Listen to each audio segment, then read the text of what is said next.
Место, впечатлившее меня больше всего, когда впервые путешествовал по Японии в 22 году. А вот Токио тогда не зацепил совсем. И на сей раз из аэропорта я сразу поехал в Кавагучико. Это городок на севере от Фудзи, одно из наиболее популярных мест для желающих увидеть этот символ Японии. В прошлый раз я останавливался на озере Яманака, к востоку от горы. И вид на знаменитый вулкан там оказался невероятно крутой. Особенно с дрона на рассвете. Но повторяться не хотелось, а панорамы с холмов у озера Кавагучи показались мне довольно многообещающими. Так что 3 поезда с пересадками, 200 километров, 4 часа, и я оказался в Кавагучико. Кстати, к вопросу о поездах. С 22 года ничего не поменялось. Российские водительские права здесь не работают. И единственный удобный способ перемещения – это железка. Но она в Японии такая удобная, что это не то чтобы не проблема, а вообще один из лучших способов увидеть страну. Хотя обнаружился один неприятный момент. JR Pass, проездной на поезда японских ЖД, в 25-м резко подорожал, где-то в 2,5 раза. А с учетом того, что он не везде применим, его покупка теперь не является априори выгодной. Например, поезд со станции Ацуки до Кавагучико – это частная ветка, и билет на нее нужен отдельный. Как позже выяснилось, подобная картинка почти со всеми туристическими топ-местами. Но с моим планом исколесить 2/3 страны JR Pass точно был нужен. Так вот, Кавагучико. Это место с самым доступным и широким выбором видов на Фудзи. Вообще почти все лучшие виды на знаменитый стратовулкан с севера. Озеро Мотосу. Это самое западное из 5 озер Фудзи. И там весной проводится фестиваль Сиба-Сакура с видами на вулкан, озеро и цветущий розовый мох. Озеро Сёдзи.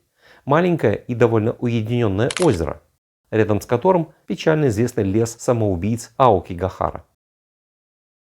Озеро Сайко. Возможно, наиболее труднодоступное место для общественного транспорта. Озеро Яманака. Самое восточное и то самое, откуда меня пленил рассветный вид на Фудзи в 22 году. Ну и озеро Кавагучи со сразу несколькими видовыми точками. Курортный городок на озере вроде небольшой, но расстояния между интересными местами не такие уж маленькие. Так, например, вид на Фудзи с ториями Тенку-Нотории – это 6 километров на север от ЖД-станции пешком в гору. Сады Херб-Гарден Табиники – 2 километра на юго-запад от ЖД-станции, а знаменитый вид на гору с пагодой – это парк Аракураяма-Сенген, 4 километра на восток от ЖД-станции. Туда вообще проще добираться поездом до станции Симо-Йосида. Ну а поскольку у меня было всего полдня и следующее утро, выбор пал на парк Кавагучико-Тензуяма. Он находится на холме, на высоте примерно 200 метров над озером, и до верха можно подняться по канатной дороге. Так что после заселения в отель я отправился туда. По числу отелей и ресторанчиков вдоль озера было видно, что местечко прям заточено на туризм.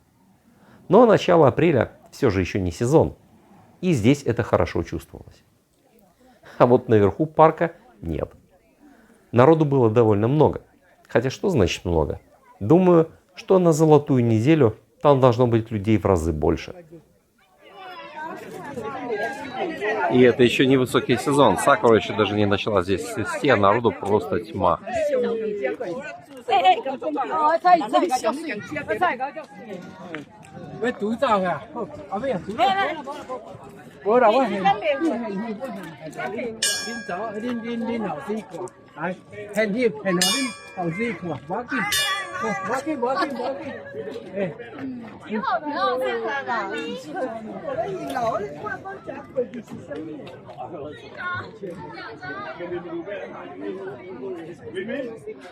А вот, видимо, и веточки сакуры, с которыми обычно делают фотографии. Если это она. Мне кажется, это она.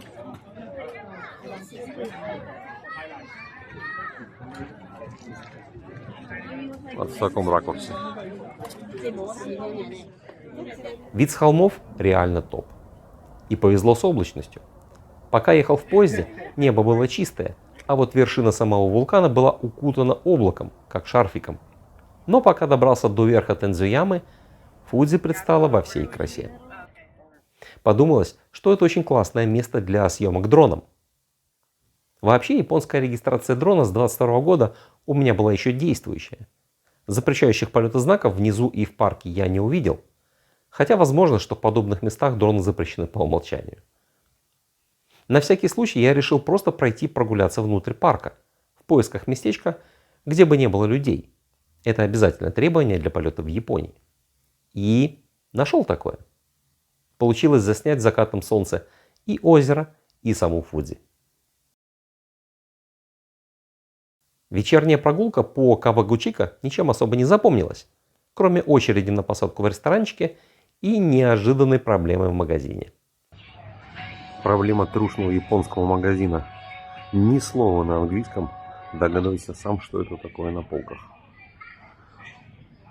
Я, похоже, догадался. Мне нужен крем для бритья.